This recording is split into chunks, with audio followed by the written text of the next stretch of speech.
reka twongeye kugaruka kuza imbere y'Imana. Nous revenons encore devant la face de Dieu. Ndabasuje mu izina rya Yesu. Je vous salue au nom de Jésus. Uyu ni umwanya mwiza twongeye kubona. Aujourd'hui, c'est encore le bon moment que nous avons eu. Tugikwifuza kwinjira mu wundi mwaka. Nous souhaitons entrer dans une autre année. Ni ibyifuzo bya buri muntu wese. Ça, c'est le souhait de tout le monde. Ariko mbere yuko dutangira, Mais avant que nous commençons, reka dusenga Imana. on va d'abord prier. Nyagasani Imana yacu, Seigneur notre Dieu, ndasenze mu izina ryawe je Yesu. prie au nom de Jésus. Ndahamagaye amavuta yawe J'appelle ton onction kugira ngo abe kuri twe. pour qu'il soit sur nous. Iki ni igihe twibuka kuvuka kwawe, Aujourd'hui, c'est le moment que nous commémorons ta naissance. ariko ntago tugufite uyu munsi gusa. Mais ce n'est pas aujourd'hui que nous célébrons la naissance seulement. Twabanye nawe iminsi yose On a tukiriho. vécu avec toi tous les jours. Turasenze ngo urusheho kubana natwe muri iyi minsi iri imbere, Nous te prions pour que tu viennes vivre avec nous dans ces prochains jours. kuko tutazi iminsi dushigaje. Parce que nous ne savons pas les jours qui nous restent. Utwubake mu mwuka Que tu nous construis spirituellement. mu izina ryawe Au Yesu. nom de Jésus. Amen. Amen. Imana ishimwe cyane. Que Dieu soit loué. Nongeye kugaruka mu ijambo ry'Imana uyu munsi. Je reviens dans la parole de Dieu aujourd'hui. Ijambo ryitwa guhugurana nk'uko dukoresha iyi communauté Pierre Vivante. Niwo mutwe guhugurana. La parole qu'on va nommer se former. Tugiye guhugurana mu ijambo ry'Imana risobanura kuvuka kwa Yesu. On va parler sur la parole de Dieu sur la naissance de Jésus. Kuvuka kwa Yesu kurimo ibice byinshi bitandukanye. La naissance de Jésus, il y a plusieurs parties différentes Mu mitekerereze y'abantu. dans les réflexions des gens.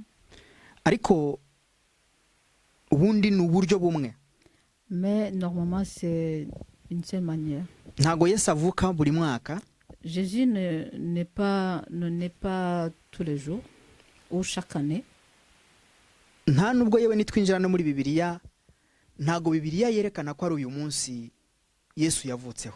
Même dans la Bible, la Bible ne montre pas que c'est aujourd'hui que Jésus est né. Ariko ni uburyo bwo kugira ngo turusheho kwibuka uwo Yesu wabaye muri twe. Mais c'est la façon de se rappeler comment Jésus est vécu parmi nous.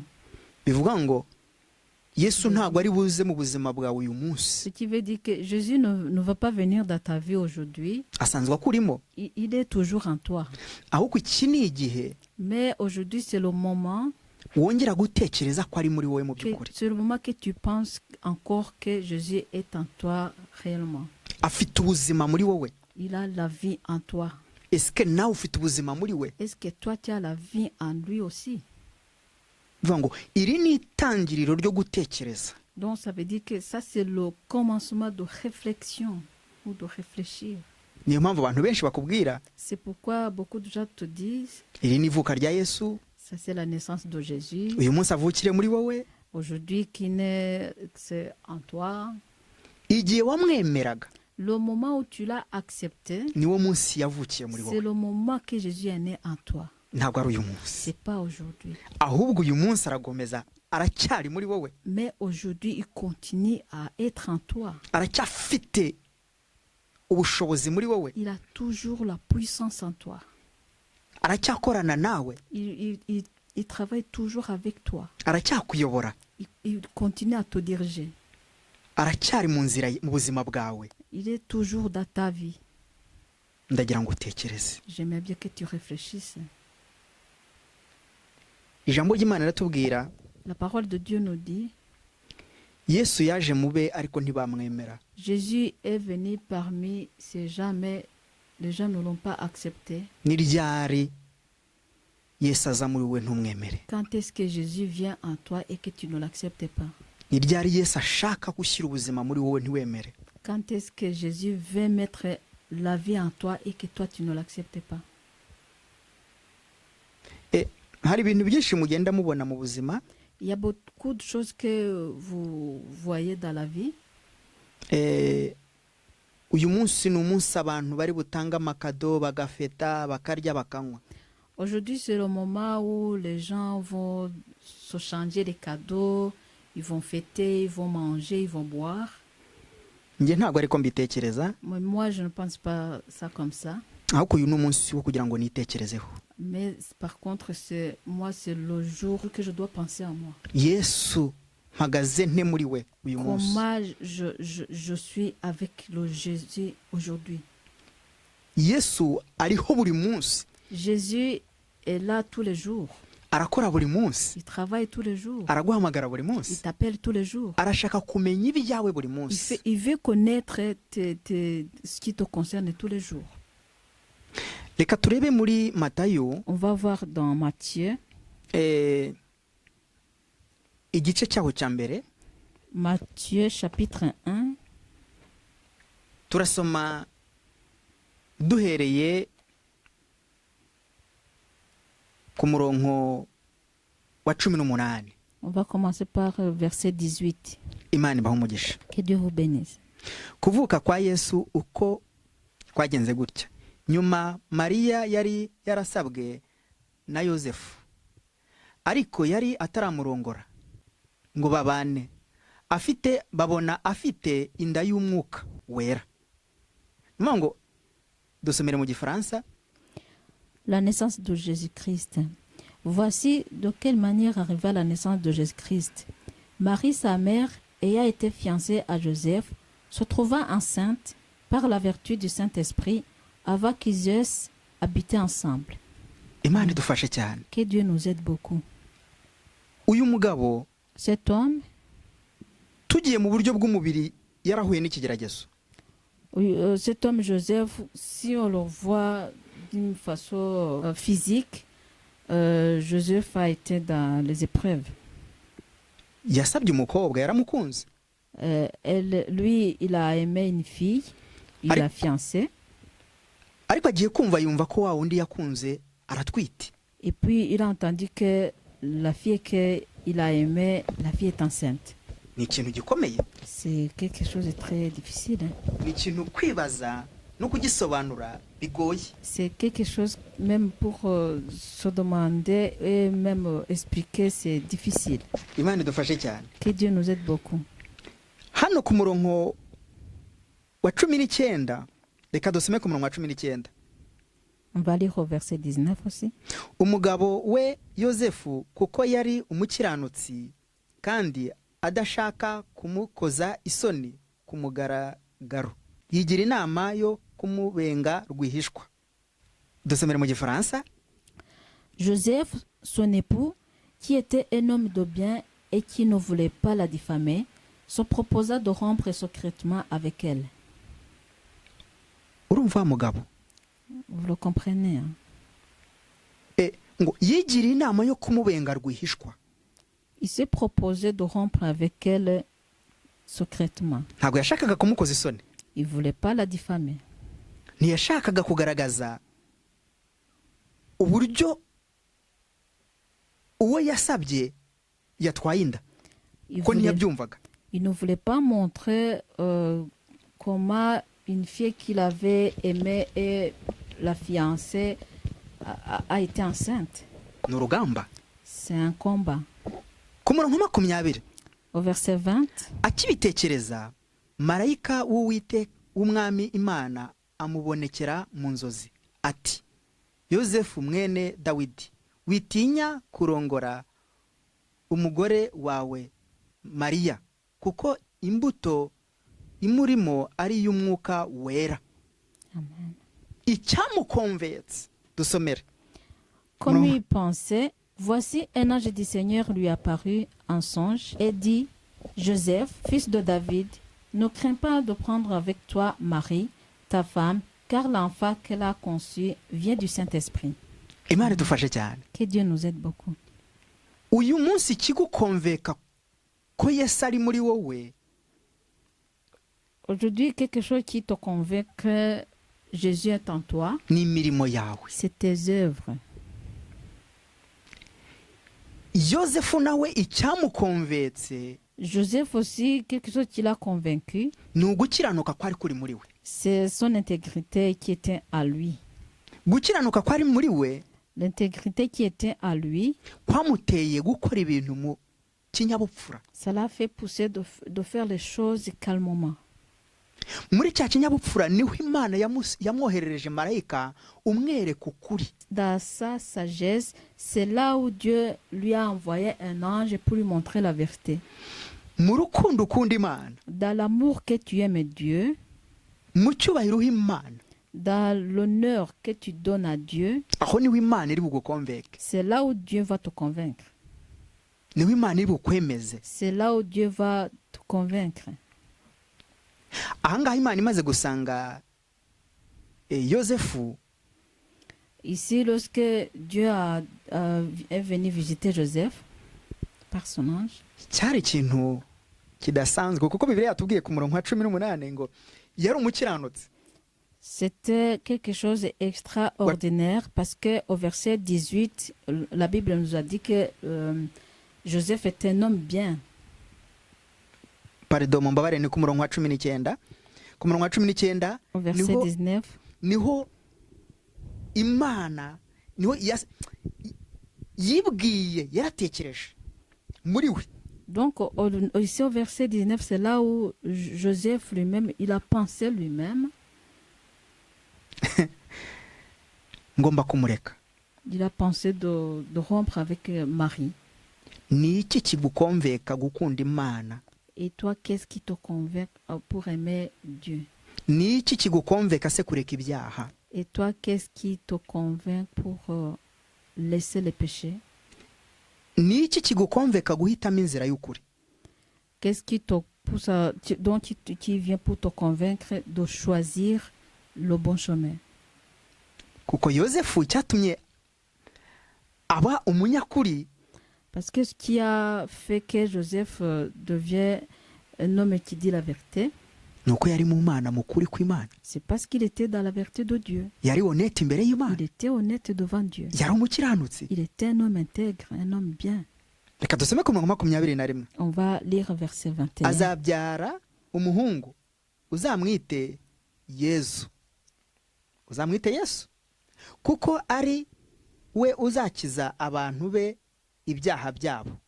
Elle enfantera un fils et tu lui donneras le nom de Jésus. C'est lui qui sauvera son peuple de ses péchés. Amen. Imana idufashe cyane. Que Dieu nous aide beaucoup. Hano kuri uyu murongo wa 21 harimo ijambo rikomeye cyane. Ici, au verset 21, il y a une parole très importante. Aravuga ngo ni uzakiza abantu be. Il dit que c'est lui qui va sauver son peuple de ses péchés. Ntabwo ari pasiteri uzakiza abantu ibyaha. C'est pas le pasteur qui va sauver le peuple de leurs péchés. Ntabwo ari ababyeyi be bazakiza abo bantu C'est ibyaha. pas leur parent qui va sauver le peuple les péchés. Ntabwo ari Yosefu, C'est pas Joseph. ntabwo ari Mariya, C'est pas Marie. ntabwo ari bisekuru bya Yosefu na C'est Mariya. pas les ancêtres de Joseph ou Marie. Ni Yesu wo nguwo uzakiza abantu ibyaha. C'est Jésus lui-même qui va sauver de son Ni peuple uzakiza abantu de be. leurs péchés. Aravuze ngo ni uzakiza abantu be. Il dit que c'est lui qui va sauver ce peuple. Niyo mpamvu ijambo ry'Imana rivuga ngo niwe nzira y'ukuri n'ubugingo. C'est pourquoi la parole de Dieu nous dit que Jésus c'est lui le chemin, la vérité et la vie. Igihe wakizwaga, Lorsque tu recevais le salut, Yesu yari amaze kuvukira muri wowe. Jésus est déjà né dans ta vie. Nicyo twita kuvuka bwa kabiri. Voilà ce qu'on dit de naître de nouveau. Kuvuka bwa kabiri ni ukuba muri Yesu. Naître de nouveau, c'est vivre en Jésus-Christ. Reka dusome ku murongo wa nyuma. On va Hano muri iki gitabo. verset. Ngo ku murongo 23. Au verset 23. Dore umwari azasama inda kandi azabyara umuhungu. Azitwa Emmanuel. risobanurwa ngo Imana iri kumwe natwe.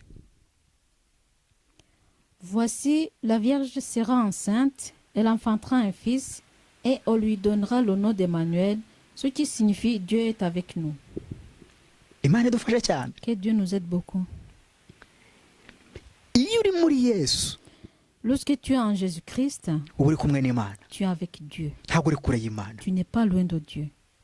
Amen. Amen.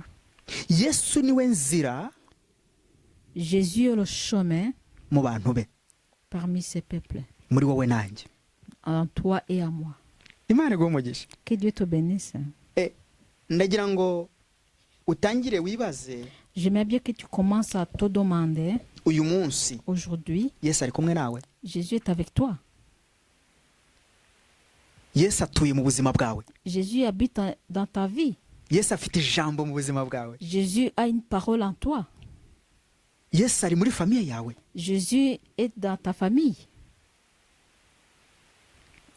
Uyu munsi ni ugutekereza igihe wamwakiraga, Aujourd'hui, c'est le moment de penser, le moment où tu l'as déjà reçu, intambwe ugezeho le niveau où tu arrives, mu buryo bwo kumushaka, dans la manière de chercher Jésus, mu buryo bwo kumwegera. dans la manière d'approcher Jésus. Ntabwo ari umunsi w'amakado, C'est pas le moment des cadeaux, ntabwo ari umunsi wo kurya no kunywa, c'est pas le moment de manger et boire, ahubwo ni ukuba poroshe nawe. mais c'est le moment d'être proche avec Jésus. Niyo mpamvu nababwiye, C'est pourquoi je vous ai dit, hari ikintu kiri muri Bibiliya mutarumva, il y a quelque chose qui est dans la Bible que vous n'avez pas encore compris, ariko ku buryo bw'umwuka mugomba mais kugisobanukirwa. au niveau spirituel, vous devez le comprendre. Muzi impamvu bategeze bashyiraho umunsi muri Bibiliya? Vous savez pourquoi on n'a pas mis la date de naissance de Jésus dans la Bible? Nuko Yesu C'est parce que Jésus, ariho tutarabaho ariho. il est là avant que nous sommes là. Ariho isi itarabaho yariho. Il est là avant que le monde soit créé. Ijambo ry'Imana avuga ngo niwe jambo. Parce que la parole de Dieu nous dit que c'est lui la parole. Jambo yahozeho La parole était toujours là. ngo kandi yahoranye n'Imana. Et la parole, elle était toujours avec Dieu. Kandi uri umuntu w'Imana. Et toi, tu es l'homme de Dieu. Ni ukuvuga ngo ijambo riri muri wowe. C'est-à-dire que la parole est en toi. Mwuka wera ari muri wowe. Le Saint-Esprit est en toi. Ubuzima bw'ijuru buri muri wowe. La vie du ciel est en toi. Uyu munsi Aujourd'hui, mu rugo rwawe, dans ta maison, muri famiye yawe, dans ta famille, aho utuye, là où tu habites, tangira utekereze, commence à penser, Yesu afite umwanya ki mu buzima bwanjye? Jésus a quelle place dans ta vie? Afite icyubahiro kingana gute muri famiye yanjye? Jésus a quel honneur dans la vie de ta famille, Mu buzima bwanjye? dans ma vie? Imana idufashe. Que Dieu Reka nous tujye aide. muri Petero wa mbere. On va aller dans 1 Pierre. Yesu uyu tuvuga Jésus, ce Jésus que nous parlons,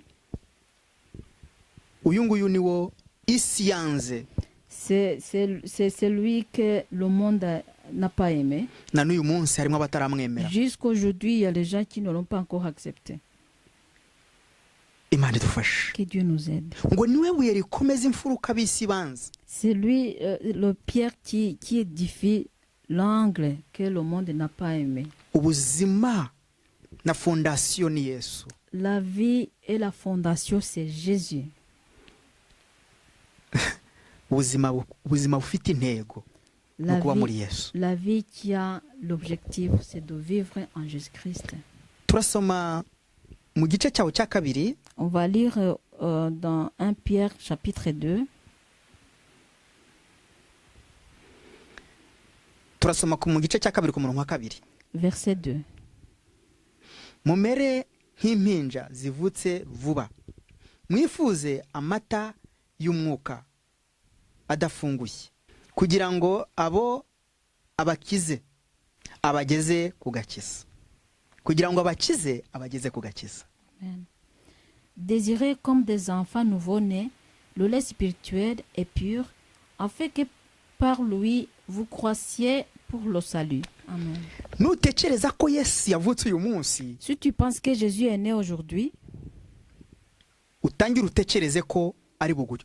Utangira utekereze arankiza iki? commence à penser qu'est-ce que Jésus va me guérir. ni aranderevura hehe iki? Qu'est-ce que Jésus va me délivrer? Arahindura iki muri ngewe? Qu'est-ce que Jésus va changer en moi? Nimba utekereza ko yabayeho n'uyu munsi akaba akiriho, Si tu penses que Jésus a vécu et qu'aujourd'hui il continue à vivre, hein, ni iki yongera gushyira mu buzima bwawe qu'est-ce uyu qu'il va munsi? ajouter encore dans ta vie aujourd'hui? Ni iki yongera kurema gishya? Qu'est-ce qu'il va créer de nouveau en toi? Haleluya. Amen. Yesu aguhe umugisha Que cyane. Dieu te bénisse beaucoup. Reka dusome ku murongo wa gatatu. On va lire au verset 3. Niba mwarasogongeye mukamenya yuko umwami wacu agira neza. Imana idufashe cyane. Ngo nimba mwarasogongeye mukamenya ko umwami wacu agira neza, nimumwegere. Ku murongo wa 4, nimumwegere, niwe buye rizima ryanzwe n'abantu, ariko ku Mana ryaratoranijwe, riba iry'igiciro cyinshi. Haleluya. Amen. Si vous avez goûté que le Seigneur est bon, approchez-vous de lui, pierre vivante, rejetée par les hommes, mais choisie et précieuse devant Dieu. Amen. Amen, amen. Uwo Yesu niwe buye rizima. So, Jésus, c'est lui la pierre vivante. Niwe fondation y'ubuzima bwawe. C'est lui la fondation de ta vie. Niwe byiringiro. C'est lui la confiance de toi. Niwe kubaho. C'est lui la vie et vivre. Nje niwe nizera. Moi, c'est lui que je crois. Reka nkubwire. Laisse-moi te dire. Ntawa mwiza ukorwa n'isoni. Il n'y a personne qui a cru en Jésus-Christ et qui peut avoir la honte. Ndi umugabo wo kubihamya. Moi, je suis témoin. Buri muntu wese akunda Imana Chacun aime Dieu. bitewe naho yamukuye. C'est l'endroit d'où Dieu l'a pris. Aho yagukuye niho hatuma ukunda Imana. Là où Dieu t'a retiré, c'est ça qui te fait aimer Dieu. Impamvu nkunda Imana, La raison pour laquelle j'aime Dieu, nzi aho yankuye. je sais d'où il m'a retiré. Uyu munsi tekereza ku Mana. Aujourd'hui, pense à Dieu. Yagukuye. Où est-ce qu'il t'a pris? Yaguhamagariye. Où est-ce qu'il t'a appelé? Uyu munsi suri. Aujourd'hui, où est-ce que tu es? Ejo wari he? Hier, tu étais où? Adamu uzaba uri hehe? Demain, où est-ce que tu seras? Uyu mwanya uri hehe? Maintenant, tu es où? Tekereza. Réfléchis. Isi ni nto Le monde est petit kandi ijuru riri hafi. et le ciel est proche. Riri iruhande rwawe. Le ciel est proche de toi. Hari inzira ebyiri imbere yawe. Il y a deux chemins devant toi. Niwe wo guhitamo. C'est toi qui dois choisir. Urufatiro. La fondation. Imana iguhe umugisha. Que Dieu te bénisse. Nababwira byinshi. Je peux vous parler beaucoup de choses, Ariko mais reka tukomeze ku murongo wa 5. on va continuer au verset 5. Namwe mwubakwe nk'amabuye mazima kugira ngo mube inzu y'umwuka. Hano harakomeye cyane. Namwe mwubakwe nk'amabuye mazima kugira ngo mube inzu y'umwuka. N'ubwoko bw'abatambyi. Kansubiremo.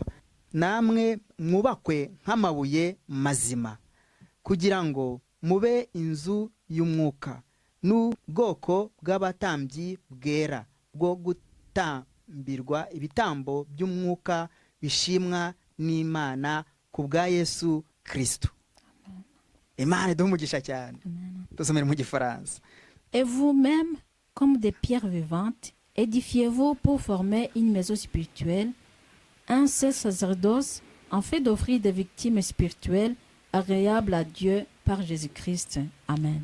Imana igufashe cyane. Que Dieu t'aide beaucoup. Ni gute uyu munsi waba igitambo gishimwa n'Uwiteka? Ni gute umuryango wawe watambira Uwiteka? Comment aujourd'hui, toi, tu peux devenir une bonne sacrifice devant Dieu? Comment ta famille peut donner des sacrifices agréables devant Dieu? Ku murongo wa 6 haravuga ngo kuko mu byanditswe harimo aya magambo ngo dore ndashyira muri Siyoni ibuye rikomeza imfuruka ryatoranijwe kandi ry'igiciro cyinshi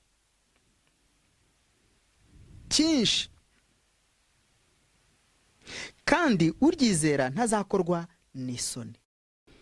Car il est dit dans l'Écriture, voici, je mets en Sion une pierre angulaire, choisie, précieuse, et celui qui croit en elle ne sera point confus. Imana idufashe cyane. Que Dieu nous aide beaucoup. Ni wowe uri w'igiciro cyinshi nimba waramenye Yesu. Toi, tu es quelqu'un de la valeur si tu connais déjà Jésus-Christ. Ariko nimba utaramenya Mais Yesu, si tu ne connais pas Jésus, nawe ba mu b'igiciro cya Yesu. toi aussi, sois parmi les gens qui ont de la valeur Nawe de uyu munsi, Jésus-Christ. nawe uyu munsi urahamagarwa Aujourd'hui, toi aussi, tu es appelé. ngo uyinube mu mugambi wa Yesu. Viens vivre dans le bon plat de Ngo Jésus-Christ. uyinube mu buzima bwa Yesu. Viens vivre dans la vie de Jésus-Christ. Ngwino nawe akugirire neza. Viens pour que Jésus te fasse du bien. Ngwino akwambike undi mwambaro Viens mushyashya. pour que Jésus t'habille un nouveau habit. Ngwino uvuke bwa kabiri. Viens naître de nouveau. Ngwino uhagararane nawe. Viens vivre avec lui. Ngwino uvukire muri we. Viens naître à lui. Haleluya. Amen. Ngwino, isi nta kihemba. Viens, le monde ne paye rien. Isi ihemba nabi. Le monde paye mal. Ndi kubikubwira twayibayemo. Je te le dis parce que on a vécu dans ce monde. Ntacyo twasanzemo. On n'a rien trouvé là-dedans. Nta nicyo twasizeyo. On n'a rien laissé là-dedans. Ngwino. Viens. Ngwino mushiki wanjye. Viens ma soeur. Ngwino papa. Viens papa. Ngwino mama. Viens maman. Ngwino muvandimwe. Viens mon frère. Ngwino frère sœur. Viens mon frère et ma soeur. Ngwino. Viens. Muri Yesu niho hari ubuzima. Viens en Jésus-Christ, c'est là où il y a la vie. Muri Yesu haba urukundo. En Jésus-Christ, il y a l'amour. Muri Yesu haba ubugwaneza. En Jésus-Christ, il y a le bon Samaritain. Reka nkubwire. Laisse-moi te dire. Ndi uwo kubihamya. Moi, je suis témoin. Ndamwizera. Je crois en Jésus-Christ. Nasanze ari umugabo utanga neza. J'ai vu que c'est lui qui donne bien. Yaguhaye. Quand il te donne, Ntabwo agucyurira. il parle pas derrière ton dos. Nta rubanza Il agucira. te juge pas. Araguha. Il te donne. Ngwino aguhe. Viens, en fait, qu'il te donne. Ukennye kuko utamufite. Tu es pauvre parce que tu n'as pas Jésus-Christ. Atanga umutima wo utanga amahoro. Lui, il te donne le cœur et il te donne la paix. Ibiva kuri Yesu Ce qui vient de Jésus-Christ, ntibikoze isoni. ne sois pas honte. Urukundo rwe ntirukoze isoni. Son amour ne te fait pas honte. Reka nkubwire. Laisse-moi te dire. Yakwegereye. Lorsqu'il est proche de toi, Akumara agahinda. il enlève toute la tristesse en toi. Akumara ubukene. Il enlève toute la pauvreté en toi. Ngwino. Viens. N'utanga amahoro. C'est lui qui donne la paix. N'utanga ibyiza isi idatanga. C'est lui qui donne des bonnes choses que le monde ne peut pas te donner. Impamvu ndi kubikubwira La raison pour laquelle je te le dis, nuko nzi aho yankuye. parce que je sais d'où il m'a appris. Ntabwo ari umunsi wo gutanga ubuhamya. C'est pas le moment de donner le témoignage. Ariko ndagira ngo mubwire ngo ngwino. Mais j'aimerais bien te dire, Ngwino. viens. Aragushaka nawe. Il a besoin de toi aussi. Aragutegereje. Il t'attend. Yica agutegereje. Il est assis, mais il t'attend. Oh. Reka nkubwire. Laisse-moi te dire, Ari iruhande rwawe. il est à côté de toi. Ku iyo ntebe wicayeho. Là où tu es assis, Mubwire. dis-lui, parle-lui. Mubwire bimwe bikuremereye. Parle-lui tous tes fardons. Mubwire na bya bindi utekereza ko bitababarirwa. Parle-lui même toutes choses que tu penses qu'elles sont impardonnables. Niwe mbabazi zawe. C'est lui ton pardon. Niwe byose. C'est lui tout de toi. Umva nkubwire. Laisse-moi te dire, Ntabwo azagukoza isoni. il ne va pas te faire honte. Ab'isi bategereje ko ukorwa n'isoni. Les gens du monde attendent que tu sois honte. Ariko mubwire. Mais parle à Jésus-Christ. Aragutabara. Il va venir te sauver. Aho bategereje ko amaso yawe asohokamwe amarira. Là où les gens attendent qu'il y a l'arme qui sort de tes yeux, Aho ko baraza kumva mu kanwa kahava mu ishimwe. ils vont entendre que dans ta bouche, il y aura la joie qui va sortir de là. Ngwino. Viens.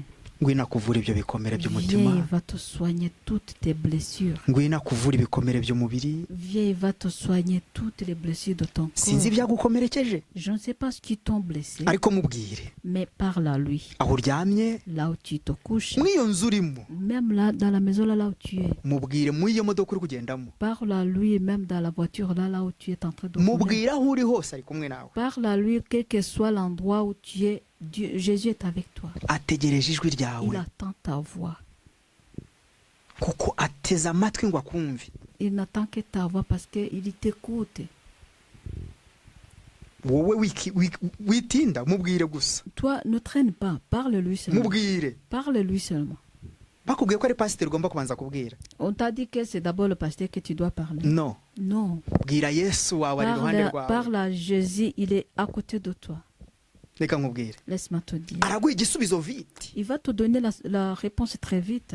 Nta muporofeti uri bukiguhe, Il n'y a pas le prophète qui va te donner la nta réponse. pasiteri ukiguha, Il n'y a pas le pasteur qui va te donner la nta réponse. bishop uguha Il n'y a igisubizo, pas le bishop qui va te donner la réponse. ntabwo ari umubyeyi wawe, C'est pas tes parents. ntabwo ari umushefu wawe, C'est pas ton chef. ntabwo ari proprietary wawe C'est se, pas ton propriétaire cyangwa se umwana wawe, ou bien ton enfant. ni Yesu wawe, C'est Jésus, ton Jésus. ni umubyeyi wawe, C'est ton papa.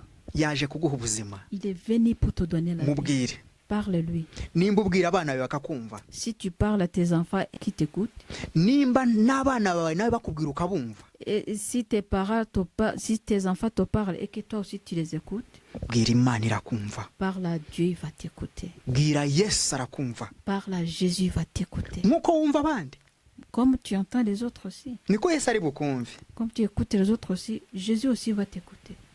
Reka nkubwire, Laisse-moi te dire. abantu baguteye amakompuregise, Les gens t'ont causé des complexes. bwibagirwe, Oublie-les. bibagirwe. Oublie-les. Shaka Yesu, Cherche Jésus. niwe ufite urufunguzo. C'est lui qui a la clé. Reka dusome ijambo rya nyuma, On va lire la dernière parole. turajya muri busome, muri Zaburi, On va aller en psaume. niryo jambo tugiye kurangirizaho. C'est la parole par laquelle on va terminer. Iyi Zaburi tugiye gusoma ya gatanu, Le psaume 5 que nous allons lire, mu mwanya tugiye kuba dufite, le moment que nous avons, bwira Yesu. parle à Jésus. Reka dusome ku murongo wa kabiri. Uwiteka tegera amatwi amagambo yanjye. Amen. Uwiteka tegera ugutwi amagambo yanjye, iteka ku byo nibwira. Mwami wanjye, mana yanjye, nturize ntegereze ugutwi ibyanjye. Mwami wanjye, mana yanjye. Ndagira ngo utekereze cyane, mwami wanjye, mana yanjye. On va lire psaume chapitre 5 à partir du verset 2. Prête l'oreille à mes paroles, ô Éternel. Écoute mes gémissements. Sois attentif à mes cris, mon roi et mon Dieu. J'aimerais bien que tu penses surtout, que tu soulignes, mon roi et mon Dieu. Amen. Amen. Iri ni isengesho. Ça, c'est la prière. Iri ni isengesho turimo kuvuga. Ça, c'est la prière que nous sommes en train de parler ici. Bwira Imana yawe. Parle à ton Dieu. Yibwira ibyawe. Parle à ton Dieu toutes tes choses. Ku murongo wa gatatu, Au verset 3. mwami wanjye, mana yanjye. Mon roi et mon Dieu. Imana itegereje kumva ijwi ryawe. Dieu attend à écouter ta voix. Imana irashaka kumva ijwi ryawe. Dieu veut écouter ta voix. Yibwire, Parle-lui. wigira isoni. N'aie pas honte.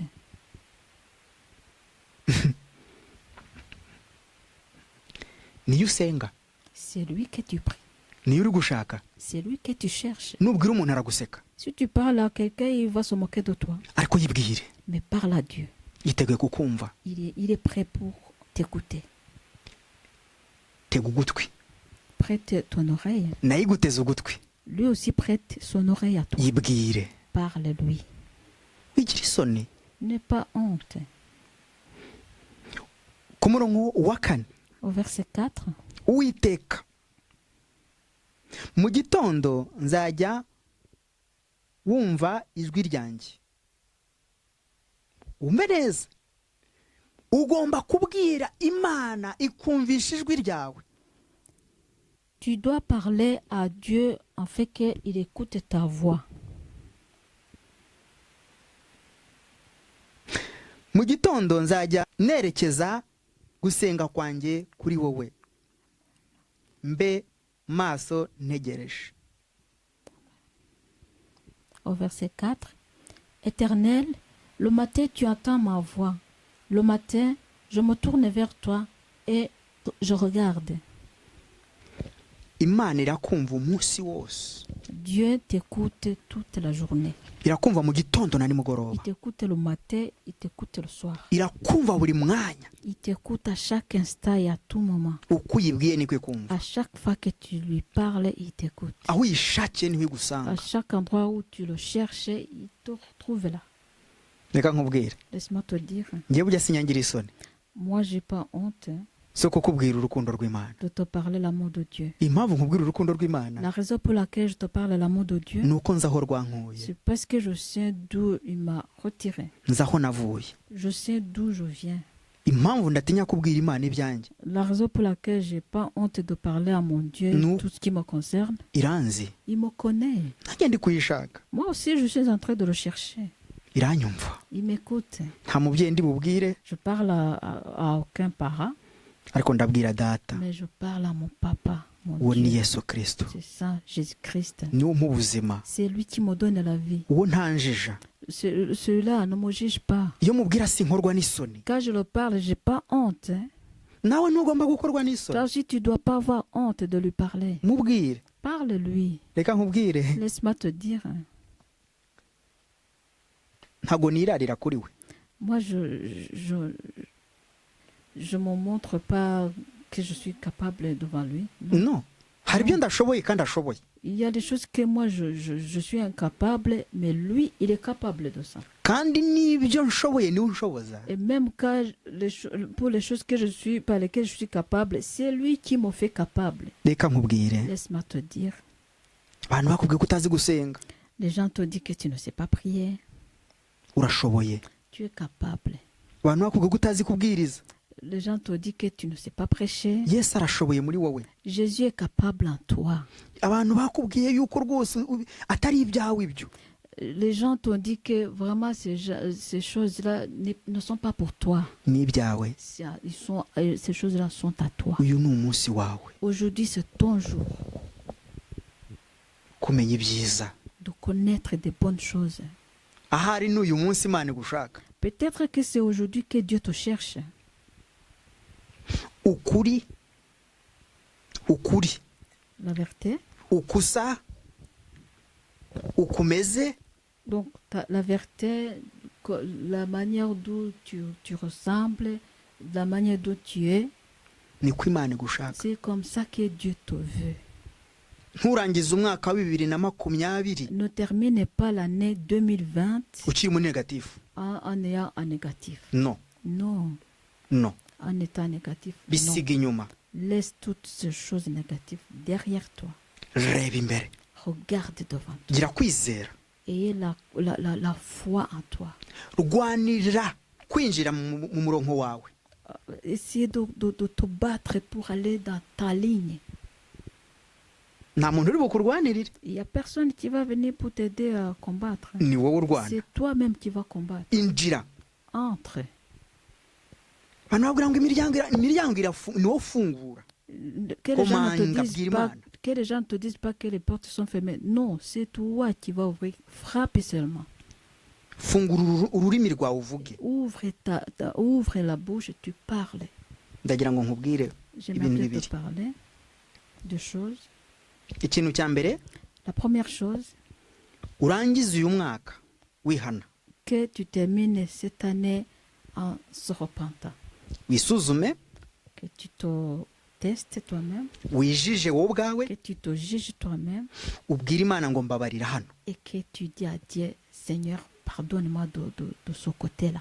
ubwira imana Et tu parles à Dieu, ndaje mu nzira yawe je viens dans ton bon chemin, ugendane nanjye, que tu marches avec moi. ndakwizeye kuva uyu munsi Je te crois à partir d'aujourd'hui ngo umpe ubundi buzima pour que tu me donnes une autre vie. mu izina ryawe. Au nom de Jésus, Imana irashoboye Dieu est capable kukugirira neza de te faire du bien uhereye uyu munsi à partir d'aujourd'hui kugeza iteka ryose. jusqu'à l'éternité.